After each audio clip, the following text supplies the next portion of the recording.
right, Kirk. So a big We're weekend. doing fine. Big weekend this weekend when it comes to dirt track racing, and a great memory of Clyde Ellis, who owned Seaberg Muffler. Most people that are familiar with the local racing scene know who Clyde Ellis was, and he passed away a couple years ago.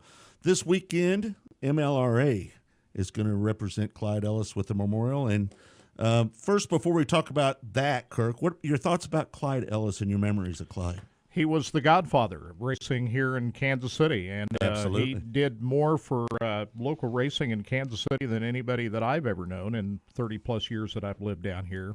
Not only did he spend his time, he spent his money. And I think without him, we probably wouldn't have a Lakeside Speedway right now.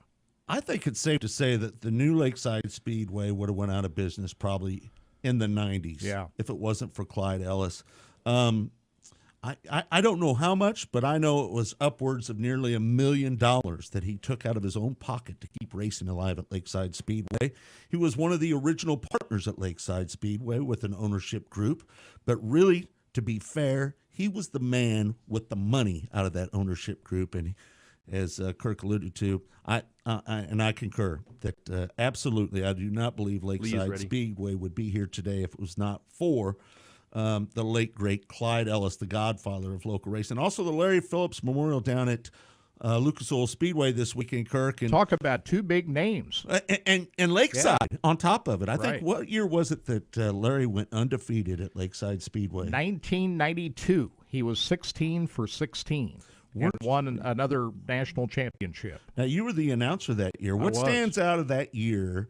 Larry Phillips running at Lakeside Speedway, becoming, more of Larry the Legend. What's your favorite memory of Larry Phillips? The big night when his hauler caught fire and they had to bring his car on the back of a rollback tow truck, and he unloaded it for double features that night, and just as he unloaded it, he rolled it out on the track, lined up for the A-main, won that, and then won the nightcap after that on his way to a championship.